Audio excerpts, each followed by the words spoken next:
Hi అండి, good morning అందరికీ.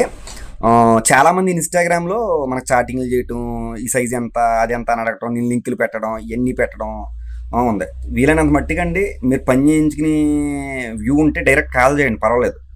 Call చేయండి, నేను చెప్పిన ప్రోటోకాల్ మెయింటైన్ చేయండి. అసలు వీళ్ళందరూ ఎలా పని చేయించుకుంటున్నారు చూస్తున్నారు కదా, కనిపిస్తున్నారు కదా. ఈ వర్క్లన్నీ ఎలా అవుతున్నాయి అని అంటే, నేను చెప్పింది మీకు అర్థం కావట్లేదన్నా ఇక్కడ వీళ్ళ స్క్రీన్ మీద కనిపిస్తున్న నెంబర్కి కాల్ చేయండి అన్న కదా, వాళ్ళు చేస్తే మీకు అర్థం అవుతుంది. అంటే నేను చెప్పే పాయింట్ ఏంటి అంటే, మనం పెట్రోల్ బంక్ దగ్గరికి వెళ్ళాం, లీటర్ బాటిల్ పట్టుకెళ్ళి అందులో 2 లీటర్లు కొట్టమంటే ఏమవుద్దండి, ఒలిగిపోద్ది. అలాగే లేదా కిరాణా కొట్టుడికి వెళ్ళాం, 25 కేజీలు సంచి పట్టుకెళ్ళాం, 50 కేజీలు బియ్యం పోయమన్నాం, ఏమవుద్దండి, కుదరదు కదా. అలాగే మనకు చాలామంది ఫోటోగ్రాఫర్కి తెలియదు ఏంటంటే, ఒక 50 షీట్ల ఆల్బమ్కి ఎన్ని రెగ్యులర్ ఫొటోస్ పడతాయి, ఎన్ని స్టిల్స్ పడతాయి అన్న విషయం చాలామందికి 90% ఫోటోగ్రాఫర్కి తెలియదు.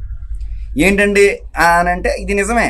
ఇప్పుడు ఒక డిజైనర్కే మీరు తగిన క్వాంటిటీ ఇస్తే మీరు అన్న టైంకి పని చేస్తాడు. అది నేనైనా కాదు, కొత్త ఎక్కడైనా ఇండియాలో ఏ డిజైనర్ అయినా కూడా ఆ తగ్గ ఫోటోలు ఇవ్వాలి. ఈ పని ఎవరు చేయాలి అంటే, మీరు క్లయింట్ రాకముందే కొంత డేటాని 20% డేటానే వేస్ట్ని, డబల్స్ని, త్రిబుల్స్ని తీసేయాలి.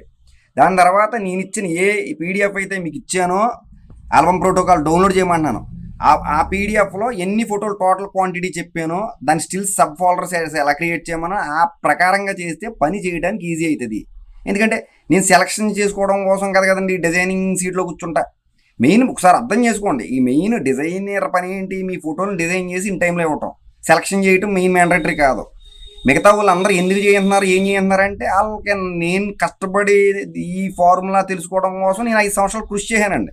అంటే పని మీకు ఈజీగా ఎలా ఇవ్వాలి, ఇన్ టైంలో ఎలా ఇవ్వాలి, అసలు ఏంటి అని కొలతలు కట్టుకుని లెక్కలు వేసి 5 సంవత్సరాలు రీసెర్చ్ చేసి మీకు ఇచ్చిన లింకులు ఏంటి, మనం ఇచ్చిన క్వాలిటీలు ఏంటి, అప్డేట్లు ఏంటి, లేకపోతే మీకు ఇచ్చిన ఆ జిప్ ఫైల్లో చూడమన్న ఆ సబ్జెక్ట్ ఏంటి అన్నది ఈజీ.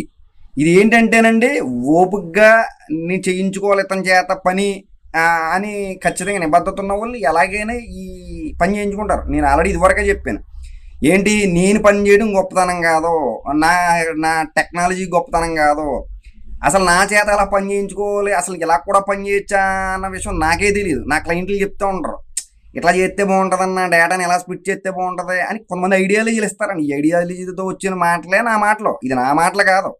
అది అందుకు నేను గొప్పవాడిని కాదండి, మీరు పని చేయించుకుంటున్నారు చూసారండి. అంటే నాకు ఈ ప్యాటర్న్లో కావాలి, నాకు ఈ స్టైల్లో కావాలి, ఈ గ్రేడ్ కావాలి, నాకు ఈ సైజు కావాలి అని అట్లా మీరు పని చేయించుకోవడం గొప్పతనం.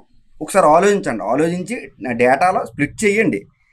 ఎక్కువ ఏంటంటే జనాలంతా మీరు టైం వేస్ట్ చేయకుండా, first of all time waste చేయకుండా మీరు ఫాస్ట్గా సెలక్షన్ చేసి, నేను చెప్పింది ఒకవేళ కుదరకపోతే నాకు ఒకసారి కాల్ చేయండి డెస్క్టాప్ దగ్గర ఉన్నప్పుడు. నేను 1-2 సార్లు చెప్తాను, అది ఏ ఫుటేజ్ అయినప్పుడుగా ఉండొచ్చు, కానీ పక్కా సెలక్షన్తో పంపించండి. పంపిస్తే గమ్మున అవుతుంది. ఎవరైనా ఉంటే వర్క్లు పంపించండి, మనం త్వరగా చేసిద్దాం. ఇందులో బేసిక్ అయితే త్వరగా అవుతాయి, స్టాండర్డ్ అయితే కొంచెం టైం పడతాయి, ప్రీమియం అయితే కొంచెం టైం పడతాయి. అవి కూడా మీ షీట్లు క్వాంటిటీని బట్టి ఉంటాయి. మీరు ఎన్ని షీట్లు ఏ క్వాలిటీలో చేయాలి అని నాకు చెప్తే మీకు నేను ఒక బిల్ రిలీజ్ చేస్తాను. ఫస్ట్ ఒక అనౌన్స్మెంట్ ఇస్తాను. అనౌన్స్మెంట్ ఏంటి అంటే పైన వస్తుంది, ఏది మీకు ఎప్పుడు అది డెలివరీ ఇస్తాను అన్నది. అది మీకు ఓకే అయితేనే మీరు నాకు అమౌంట్ అడ్వాన్స్ పే చేయాలండి. ఆ పే చేసిన అడ్వాన్స్ మళ్ళీ రీబిల్ వస్తుంది మీకు, అడ్వాన్స్ పే చేసినట్టు. అప్పుడు మేము వర్క్ స్టార్ట్ చేస్తాం అనమాట.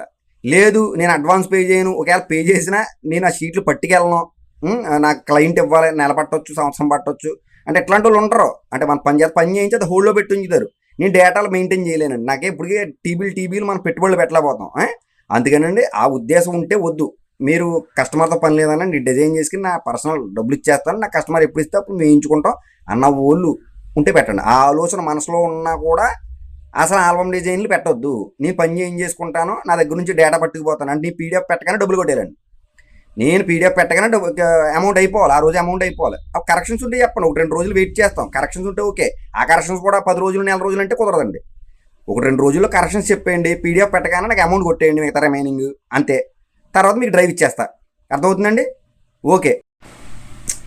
ఏమంటే ఒకసారి మన వీడియో నచ్చినట్టయితే ఖచ్చితంగా వీడియో ఓ 3,000 మంది, 10,000 మంది, 20,000 మంది చూస్తున్నారు. ఆ 20,000 మంది ఫాలోవర్స్ మన ఇన్స్టాగ్రామ్ అకౌంట్లో కానీ యూట్యూబ్ సబ్స్క్రైబ్స్లో కానీ లేరు. వీలైనంత మట్టికి ఇన్స్టాగ్రామ్లో ఫాలో కొట్టండి, అందులో యూట్యూబ్లో సబ్స్క్రైబ్ కొట్టండి. అట్లాగే మన కింద బెల్ ఐకాన్, గంట ఐకాన్ ఉంది కదా, అది కూడా నొక్కి పెట్టి ఉంచండి. మన వీడియోలు పెట్టినప్పుడల్లా టంగ్ టంగ్ టంగ్ టంగ్ అని మీకు మోగుతూ ఉంటాయి. అంటే మనం ఏం పని చేస్తున్నాం, ఏమేమి ఎవరెవరికి డెలివరీ ఇస్తున్నాం అన్నది మీకు తెలుస్తుంది. మీకు కొంచెం మోటివేట్గా ఉంటుంది. అది మన చేత పని చేయించుకోవాలన్న ఒక ఉత్సాహం ఉంటుంది. పలానా స్టూడియో అని పని గబగబా వేస్తున్నాడు, నేను కూడా అలా ముందుకు వెళ్ళాలని ఒక మీకు ఆలోచన ఉంటుంది. అందుకు నొక్కు పెట్టి గంట అయితే పక్క నొక్కు పెట్టి ఉంచండి. మళ్ళీ మనం సాయంత్రం కలుద్దాం. సాయంత్రం పొద్దున్న మళ్ళీ వెంటనే మీ ముందుకు వచ్చేస్తా. వేరే ఆల్బమ్ తోటో వేరే వీడియో మిక్సింగ్ కంప్లీట్ తోటో వచ్చేస్తాను. అలా ఆగండి, ఆగండి, ఉంటానండి.